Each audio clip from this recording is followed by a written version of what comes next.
Right కొత్త పాత నేతలకు సంబంధించి బీజేపీలో ప్రకంపనలు అయితే సృష్టిస్తున్నారు. ప్రస్తుతం ఈటెల కార్యవర్గం దగ్గర ఈటెల ఫామ్ హౌస్ దగ్గర ఆయన కార్యవర్గం అంతా కూడా అక్కడికి చేరుకుంది. ఆయన అనుచరులందరూ కూడా చేరుకున్నారు. ప్రస్తుతం వాళ్ళని ఉద్దేశించి ఈటెల మాట్లాడుతున్నారు. ప్రత్యక్షంగా చూద్దాం. వాళ్ళ సంగతి తేల్చాల్సిన శక్తి సత్తా దాన్ని ఛేదించేటువంటి కర్తవ్యం ప్రజలకు మాత్రమే ఉంటుంది తప్ప మన చిన్నవాళ్ళం అనుకుంటారు. ఇవన్నీ విషయాలు తెలుస్తాయా, గింతదాకా పోతుందా? కానీ కాలం చాలా గొప్పది. నేను చిన్నప్పుడు ఎమర్జెన్సీ ఎత్తేసిన తర్వాత ఓట్లు వచ్చినాయి. నేను చిన్న పిల్లగాన్ని. ఆనాడు టీవీ లేదు. ఆనాడు కేవలం రేడియో మాత్రమే ఉండే. సెల్ ఫోన్ల కాలం కాదు, పేజర్ల కాలం కాదు, టీవీల కాలం కాదు. ఎవరో ఒక ఇంటికి పేపర్ వచ్చేది. సాయంత్రం పూట మాత్రం ఆల్ ఇండియా రేడియో న్యూస్ వచ్చేది. గా కాలంలో కశ్మీర్ నుంచి మొదలుపెట్టి కన్యాకుమారి వరకు ఆనాటి నియంతృత్వం, ఆనాటి ఎమర్జెన్సీ, ఆనాటి నరమేధానికి వ్యతిరేకంగా ప్రజలు ఎట్లా ఓట్లేసి గెలిపించిందో మనం చూసినాం. అంటే ప్రజలు టెలిపతిలాగా కశ్మీర్ నుంచి మొదలుపెట్టి కన్యాకుమారి వరకు ఎట్లా సమాచారం చేరుతుందో, ఎట్లా పలుకున్నట్లు ఓట్లేస్తారో 70 ఏళ్ళలో చూసిన నేను. ఇవాళ ఈ కాలం ఏం కాలమే, ఇది సెల్ ఫోన్ల కాలం. ఇవాళ నేను మాట్లాడుతున్నా, రికార్డు చేసుకుంటాడు. నేను బాజాప్తా యుద్ధం చేస్తాను తప్ప బేజాప్తా యుద్ధం చేస్తాను కాదు. బాజాప్తా మాట్లాడటం తప్ప బేజాప్తా మాట్లాడటం కాదు. సందర్భం వచ్చినప్పుడు తప్పకుండా ఎక్కడ మాట్లాడాలి, ఏం మాట్లాడాలి అవన్నీ చేస్తాం. మనం చరిత్ర లేకుండా వర్తమానం ఉండదు. చాలామంది చరిత్రను అది కాలకర్మలో కలిసిపోయింది అనుకుంటారు. చరిత్ర అనేది లేకుండా వర్తమానం లేదు. ఇవాళకి కూడా మనం 1947లో స్వతంత్రం వచ్చిందని చెప్పి ప్రతి సంవత్సరం సంబరాలు జరుపుకుంటూనే ఉన్నాం. కొన్ని వందల సంవత్సరాల కాలం పాటు కొన్ని లక్షల మంది భారత మాత ముద్దుబిడ్డలు ఆనాడు స్వేచ్ఛ కోసం, స్వతంత్రం కోసం, బానిస సంఖ్యలు బద్దలు కొట్టడం కోసం ఉరికంబాలెక్కిన వాళ్ళు ఉన్నారు. జైళ్ళలోనే మగ్గి చనిపోయిన వాళ్ళు ఉన్నారు. అనేక మంది తుపాకీ తూటాలకు బలైన వాళ్ళు కూడా ఉన్నారు. మనకు తెలుసు. ఆ చరిత్ర ఉంది కాబట్టే ఇవాళ మనం ఉన్నాం. చరిత్ర లేకపోతే ఇవాళ వర్తమానం లేదు. వర్తమానం లేకపోతే భవిష్యత్తు లేదు. కొంతమంది వెకిలిగాళ్ళు ఇంకెక్కడి తెలంగాణ ఉద్యమమే అంటారు. ఇవాల్టి కూడా హుజురాబాద్ ప్రజానికానికి చిరస్థాయిగా వాళ్ళ గుండెల్లో నిలిచిపోయే సన్నివేశాలు తెలంగాణ ఉద్యమ ఘట్టాలు మాత్రమే. అది కమలాపూర్ నియోజకవర్గంలో, అది హుజురాబాద్ నియోజకవర్గం కావచ్చు. అనేక మంది ఇక్కడ ఉన్నారు. 48 గంటల పాటు 72 గంటల పాటు ఉత్తర దక్షిణ భారతానికి రైళ్లు ఆపాలని చెప్పి పిలిపిస్తే మనం సాక్ష్యం కదా, ఫైరింగ్ చేస్తాం, చంపేస్తాం అని చెప్పి బెదిరిస్తే కూడా ఫైర్ చేసుకోవాలి నా కొడుకు అని చెప్పి ఛాతిని ఎదురొడ్డినటువంటి సాహసమూర్తుల గడ్డ హుజురాబాద్ అనేక త్యాగాలకు, చైతన్యానికి, ముక్కుసూటితనానికి మారుపేరుగా ఉన్న గడ్డ హుజురాబాద్ అడ్డా. అక్కడ నేను ఎమ్మెల్యే అయినా, అక్కడ నన్ను ఎమ్మెల్యే గెలిపించుకున్నారు వాళ్ళు. ఇవాళ చాలామంది ఇక్కడ ఉన్నారు. ఇంతకుముందు ఎవరు చెప్పారు, సురేంద్రరాజు గారు చెప్పారు, 2005లో స్థానిక సంస్థల ఎన్నికలు వస్తే కాపాడింది కరీంనగర్ని ఆనాటి కమలాపూర్ నియోజకవర్గం గుర్తుపెట్టుకోండి.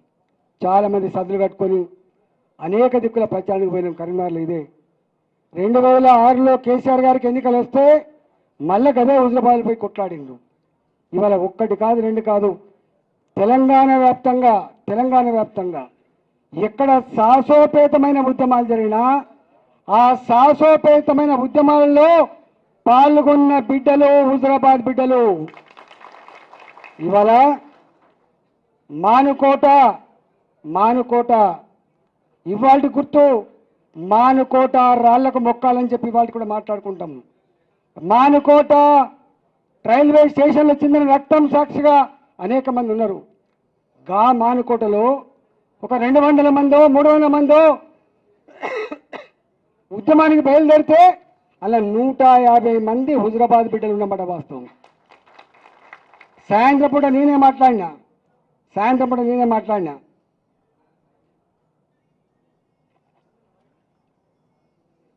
భార్య పిల్లలు గుర్తొచ్చితే వాళ్ళ ఇంటికి వెళ్ళిపోండి. భార్య పిల్లల కంటే కూడా తెలంగాణ ఉద్యమం ముఖ్యం అనుకుంటే ఇక్కడ ఉండిపోండి అని చెప్పిన నేను. 150 మంది పోతే 70-80 మంది మాత్రమే నాతో మిగిలిండు. ఆ మిగిలిన దాంట్లో అనేక మంది ఉన్నారు. అందులో ఒక బిడ్డ ఇక్కడ శ్యామ్ మా జడ్పీటీసీ ఆయన ఆ రోజు తుపాకీ తూటాలు వెళ్తే ఒక రబ్బర్ బుల్లెట్ ఆయన తొడ తగిలింది. ఆయన గిలగిల కొట్టుకున్నప్పుడు అనేక మంది బిడ్డలు రక్తం మడుగులలో గిలగిల కొట్టుకుంటూ కూడా వాళ్ళన్న ఒకటే ఒక మాట, అన్న బతికించండి, బతికిస్తే మళ్ళీ తెలంగాణ కోసం కొట్లాడుతున్నటువంటి చరిత్రకి సాక్ష్యం నేను. అలా ఒక బిడ్డను తీసుకొచ్చి శ్యామ్ని తీసుకొచ్చి హాస్పిటల్ చేసి అంటే ఇవాళ గక్కడి నుంచి వచ్చిన వాళ్ళు మనం ఇంకా మన గురించి ఎక్కువ చెప్పుకోవాల్సి అక్కర్లేదు. మనకు మనంగా బయటికి రాలే. చాలామంది అనుకుంటారు మనంగా బయటికి రాలే. అనేక రకాల అవమానాలు ఉంటాయి. అవమానాలు బయటకు వచ్చేటి ఉంటాయి, అవమానాలు దిగుమింగుకునేటివి ఉంటాయి. దిగమింగుకుంటాం, తెలంగాణ ప్రజల కోసం దిగమింగుకుంటాం.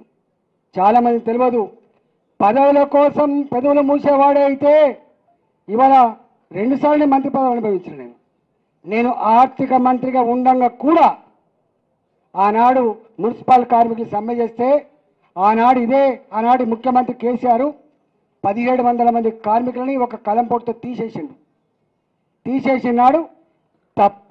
తప్పుగా ఆకలితో ఉన్న వాళ్ళతో పెట్టుకునే ప్రయత్నం చేయొద్దని చెప్పి మంత్రిగా ఉండి కూడా చెప్పగలిగినోడు ఈటల గుర్తుపెట్టుకో. మళ్ళీ వాళ్ళకు అండగా ఉన్న 1700 మంది కార్మికుల్ని మళ్ళీ తీసుకునే చరిత్ర మీకు తెలుసు. తెలంగాణ వ్యాప్తంగా ఆర్టీసీ కార్మికులు సమ్మె చేస్తే కొంతమంది విధవలు మా దాంట్లో ఉన్నారు, వాళ్ళు సపోర్ట్ చేస్తున్నారని చెప్పి మమ్మల్ని నిందించినా కూడా మేము ఆర్టీసీ కార్మికుల సమ్మె న్యాయమైందని చెప్పి సపోర్ట్ చేసినటువంటి 2 ఎగ్జాంపుల్ చెప్తున్నా. గక్కడి నుంచి వచ్చిన వాళ్ళం మేము.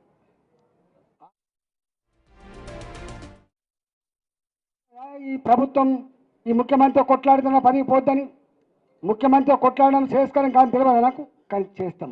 ఎందుకంటే మేము పెడుసు నుంచి వచ్చినాం కాబట్టి, ఆత్మగౌరవం కోసం కొట్లాడినాం కాబట్టి, అక్రమాలకు దుర్మార్గాలకు వ్యతిరేకంగా బరిగీసి కొట్లాడినాం కాబట్టి, పదవుల కోసం పెదవులు మూసుకోవద్దు కాబట్టి, గక్కడ ఆ కల్చర్ గుండెల్లో పెట్టుకున్నాం కాబట్టి మేము కొట్లాడితే సరే ఆయనకి ఏమనిపించిందో మనకు తీసేసాం. 2021 తీసేసాం. 2021లో తీసేసిన తర్వాత వందల సంఖ్యలో ఆనాడు నాయకులు మొట్టమొదటి పోయినాడు 5 లక్షలకు అమ్ముడు పోవచ్చు, తర్వాత లాస్ట్కు 2 కోట్లకు కూడా అమ్ముడు పోయిన ఉండొచ్చు. కానీ డబ్బులకు నాయకులు అమ్ముడు పోయినప్పటికి కూడా, దళిత బంధు డీడీలు ఇచ్చినప్పటికి కూడా, గొర్రెలకు డబ్బులు ఇచ్చినప్పటికి కూడా దాదాపుగా ఆనాడు 6 నెలల కాలం పాటు దేశ చరిత్రలో ఎక్కడ కూడా గన్ని రోజుల పాటు ఎన్నికల ప్రచారం చేయడం సాధ్యం కాదు దేశ చరిత్రలో. కానీ సాధ్యమైంది కేవలం హుజరాబాద్కు మాత్రమే. 6 నెలలు కొట్లాడినాం. ఏప్రిల్ మాసంలో మనం రాజీనామా చేస్తే, ఏప్రిల్ మాసంలో మనం బయటకు వస్తే, అక్టోబర్ మాసం వరకు కూడా ఎన్నికల ప్రలోభాలు, భయపెట్టించుడు, వాతావరణం ఎన్ని చేసినా మీరు చూసింది. చివరికి తెలంగాణ ఆత్మగౌరవం గెలిచింది. కేసీఆర్ చెంప చెల్లు మనిపించింది. ఆనాడు యావత్ తెలంగాణ జాతిలో ఒక ఆలోచన వచ్చింది. ఓహో, ప్రలోభాలు ఉన్నప్పటికీ, డబ్బు ఖర్చు పెట్టినప్పటికీ, ఓటుకు 10,000 రూపాయలు ఇచ్చినప్పటికీ హుజురాబాద్ చూపిన చైతన్యం, హుజురాబాద్ చూపిన తెగువ చాలా గొప్పగా ఉందని చెప్పి ప్రపంచంలో ఉన్న తెలుగు వాళ్ళందరూ కూడా కీర్తించిండ్రు 2021 ఫలితాన్ని. ఇవాళ నా మీద కుట్ర చేసిండు ముఖ్యమంత్రి అన్నాడు. నాకు నిజంగా 2021 వరకు అధికారంలో ఉన్నా ప్రతిపక్షంలో ఉన్నా కూడా నేను ఏ పని అంటే ఆ పని చేయించుకోగలిగిన, ఎందుకంటే నేను ప్రజాప్రతినిధి కాబట్టి. 2014 వరకు నేను అధికారంలో లేకపోవచ్చు, ఎమ్మెల్యేనే ఉండవచ్చు, నా పార్టీ అధికారం లేకపోవచ్చు, కానీ నా రోడ్లు ఎక్కడ ఆగలే, నా రోడ్ల నిర్మాణం ఎక్కడ ఆగలే, నా ఇళ్ళ నిర్మాణం ఎక్కడ ఆగలే, నా దగ్గర సబ్స్టేషన్ నిర్మాణం ఎక్కడ ఆగలే. నేను బాగా చెప్తా అనేది మర్యాదగా నేను ఇక్కడ ఎమ్మెల్యేను, నా ప్రజలకి సమస్య ఉందని చెప్తే ఆనాటి సమైక్య పాలకుల ముఖ్యమంత్రులు కూడా భయంతో మాకు డబ్బులు ఇచ్చేది, భయంతో మాకు శాంక్షన్లు ఇచ్చేది. కానీ ఈ ఓడిపోయిన ముఖ్యమంత్రి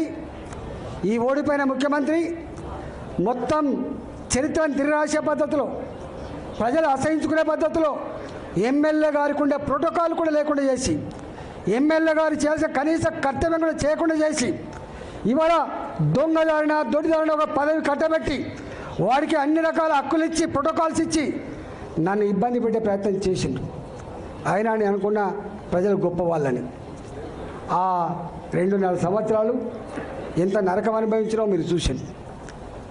అంతేకాదు, సరే కుట్రదారులు ఎవడు ఓడగొట్టిండో, ఎవడు గెలిపించిండో దాని జోలికి పోతలేను. కానీ నేను ఒకటి మాత్రం ఇప్పటికీ ప్రజలెప్పుడు కూడా మోసం చేయరు. ప్రజలకు నాయకత్వం వహించే వాళ్ళు మాత్రం చక్కటి దారి చూపించాలి. ఇక్కడో అక్కడక్కడ నెగ్లిజెన్సీ ఉందా, ఇంకేముందో తెలియదు, కానీ మొత్తం మీద ఓడిపోయినాం. ఎన్నడు అంటే హుజురాబాదులో ఓడిపోతామని చెప్పి ఎవరు కళ్ళ కూడా ఊహించింది, ఓడిపోయినాం. దాన్ని అంగీకరించాల్సిందే. నేను అనుకోకుండా ఇక్కడికి వచ్చిన ఇక్కడి ప్రజానీకం అంతా కూడా గొప్పగా ఆశీర్వదించి గెలిపించింది. మీకు తెలుసు, మీరు వస్తున్న రోజు ఇక్కడికి వస్తే ఇది పెద్ద పార్లమెంట్, 40 లక్షల ఓట్లు గుర్తుపెట్టుకోండి. 40 లక్షల ఓట్లు, ఒక 70 లక్షల జనాభా ఉన్నది. దాదాపు సగం హైదరాబాద్ ఉంటుంది ఇక్కడ. దేశవ్యాప్తంగా సెటిల్ అయిన వాళ్ళు ఉంటారు ఇక్కడ, ఉమ్మడి ఆంధ్రప్రదేశ్ నుంచి సెటిల్ అయిన వాళ్ళు ఉంటారు ఇక్కడ. నాకు పని ఒత్తిడి వల్ల మీకు రాలేకపోయినా, కానీ బాధ అనిపించే అంశం ఏంటంటే ఇవాళ మనం ఆనాడు 2021లో కేసీఆర్కి ఒక మాట ఇచ్చినాం, ఒక ఛాలెంజ్ చేసినాం. నువ్వు ఓటింగ్స్ పెట్టించుకుంటున్నావు కేసీఆర్, నువ్వు ఫ్లెక్సీలు పెట్టించుకుంటున్నావు, గోళ్ల మీద నీ బొమ్మలు వేయించుకుంటున్నావు, కరెంటు స్తంభాల మీద కూడా నీ స్టిక్కర్లు వేసుకుంటున్నావు, నా ముఖం కనపడకుండా చేస్తున్నావు. కానీ నా ముఖం ఫ్లెక్సీల మీద లేదు కొడుక, నా ముఖం ఈ ఓటింగ్ల మీద లేదు కొడుక, నా ముఖం ప్రజల గుండెల్లో ఉందని చెప్పిన. ప్రజల గుండెల్లో ఇవాళ మీరు ఇప్పుడు కూడా ఇలా షామీర్పేట ఏమడ్డనే ఇది, ఈ షామీర్పేట భారతీయ జనతా పార్టీకి అడ్డ. ఇది ఇవాళ అడ్డ. ఇది నేను భారతీయ జనతా పార్టీ ఎంపీని, నేను ఇక్కడ భారతీయ జనతా పార్టీ ఎంపీని. నేను దక్షిణ భారతదేశంలో మొట్టమొదటిసారిగా ప్రచారం జరిగితే నరేంద్ర మోడీ గారే స్వయంగా వచ్చి నా ఎలక్షన్ ప్రచారం చేసే విషయం మీకు తెలుసు. అడ్డ ఇది పార్టీకి ఊపిరి పోసే అడ్డ, నాయకులకు స్ఫూర్తినిచ్చే అడ్డ, రేపటి గెలుపుకు సంకేతం ఇచ్చే అడ్డ ఇలా షామీర్పేట అడ్డ. దాన్ని పట్టుకొని వాడెవడో